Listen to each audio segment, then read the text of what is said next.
বন্ধুরা, ভূগোল ও পরিবেশে তোমাদের স্বাগত। তাহলে আজকের আলোচনা শুরু করা যাক। এর আগের ভিডিওতে আমরা স্কেল বা মাপনী সম্বন্ধে জেনেছিলাম, যেখানে আমরা স্কেলের বিভিন্ন শ্রেণীবিভাগগুলো জেনেছিলাম, যার মধ্যে একটি শ্রেণীবিভাগ হলো বিবৃতিমূলক স্কেল বা স্টেটমেন্ট স্কেল। তাহলে বন্ধুরা চলো কিভাবে এই স্টেটমেন্ট স্কেল নির্ণয় করতে হয় সেটা জেনে নেওয়া যাক। আমাদের এরকম একটা অঙ্ক দিয়ে দেওয়া হবে, যেখানে বলা হয়েছে if the RF is 1:50,000 then what is the statement scale বা ক্যালকুলেশন দ্য স্টেটমেন্ট স্কেল। এই স্টেটমেন্ট স্কেলকে আমরা দুটো ভাগে ভাগ করতে পারি, একটা সিজিএস প্রসেসে করতে পারি, একটা এপিএস প্রসেসে করতে পারি। তার কারণ হচ্ছে আরএফ সর্বদা হয় ইউনিটলেস, কারণ আরএফ এর দেখো দুই পাশে কোনো রকম একক দেওয়া নেই। ইউনিটলেস হচ্ছে স্কেল হচ্ছে আরএফ, যেটা সারা ভারতবর্ষ কেন সারা বিশ্বেতে এই স্কেলটা ব্যবহার করা যেতে পারে। তো এই আরএফকে আমরা এখন স্টেটমেন্ট স্কেলে কনভার্ট করছি, সেটা সিজিএস পদ্ধতি মানে একটা মেট্রিক পদ্ধতিতে করতে পারি, আবার এপিএস একটা ব্রিটিশ পদ্ধতিতে করতে পারি।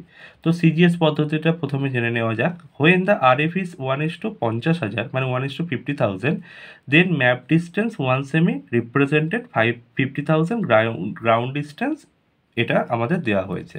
মানে আরএফ কথাটার অর্থ হচ্ছে 1/50,000 মানে 1 মানে 1/50,000। তো 1/50,000 মানে মানচিত্রের দূরত্ব বাই ভূমির দূরত্ব, মানে হচ্ছে 1 সেমি মানচিত্রের দূরত্ব, যা ভূমিতে প্রকাশ পায় 50,000 সেন্টিমিটার। তো এই 50,000 সেন্টিমিটারটাকে আমাদের অন্য এককে কনভার্ট করে নিতে হবে, তাহলেই আমাদের স্টেটমেন্ট স্কেল বেরিয়ে যাবে। তো আমরা কি জানি 1 মিটার সমান 100 সেন্টিমিটার, সেই জন্য আমরা 100 দিয়ে ভাগ করেছি, ভাগ করে 500 মিটার পেয়েছি।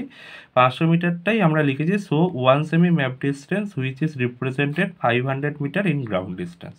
তাহলে বোঝাতে পারলাম যে এই যে 50,000 সেন্টিমিটারটি আছে, এই 50,000 সেন্টিমিটারকে আমাদের যে কোনো অন্য ইউনিটে কনভার্ট করতে হবে। যেমন এই 50,000 সেন্টিমিটারকে যদি 100 দিয়ে ভাগ করি তাহলে আমাদের হয় 500 মিটার। তো এখানে সেটাই বলা হয়েছে যে 1 সেমি মানচিত্রের দূরত্ব যা ভূমিতে প্রকাশ পায় 500 মিটার। ঠিক আছে, ঠিক এরকমই এপিএস পদ্ধতিটা দেখে নেওয়া যাক। এপিএস পদ্ধতি মানে হচ্ছে ব্রিটিশ পদ্ধতি, যেখানে বলা হচ্ছে when the RF is 1:50,000 then map distance 1 ইঞ্চি হয়ে গেল। যেহেতু এপিএস পদ্ধতি সেই জন্য এখানে ইঞ্চিতে কনভার্ট করা হচ্ছে। 1 inch represented 50,000 inch in ground distance, মানে 1 ইঞ্চি মানচিত্রের দূরত্ব যা ভূমিতে প্রকাশ পাচ্ছে 50,000 ইঞ্চি। ঠিক একইভাবে ইঞ্চিটাকে কনভার্ট করে হয়েছে কি 1 ফারলং সমান 7920 ইঞ্চি। এটা আমরা জানি, যেহেতু আগের বারে আমরা এককগুলো মুখস্থ করে নিয়েছিলাম। তো 1 ইঞ্চি করছে কি 1 ইঞ্চি রিপ্রেজেন্টেড 50,000 বাই 7920 ফারলং, মানে 50,000 ইঞ্চিকে আমি ফারলংয়ে কনভার্ট করছি, তারপরে 7920 ভাগ করব, 6.31 ফারলং হলো।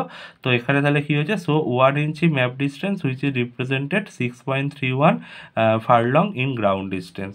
তাহলে আমরা কি করলাম 50,000 ইঞ্চি যেটা আছে সেটাকে ফারলংয়ে কনভার্ট করলাম। আমরা জানি কি 1 ফারলং সমান 7920 ইঞ্চি, সেই জন্য 7920 ভাগ করলাম, ভাগ করলে পেলাম 6.31 ফারলং। তাহলে 1 ইঞ্চি মানচিত্রের দূরত্ব যা ভূমিতে প্রকাশ পায় 6.31 ফারলং, এইটাই। তো আজকের মতো এই পর্যন্তই। পরবর্তী অঙ্কের জন্য পরের ভিডিওতে আলোচনা করা হবে। Thank you so much. বন্ধুরা, আরও এরকম ইন্টারেস্টিং ভিডিও পেতে ভূগোল ও পরিবেশ চ্যানেলটিকে সাবস্ক্রাইব করো, শেয়ার করো এবং লাইক করো। Thank you. Visit again.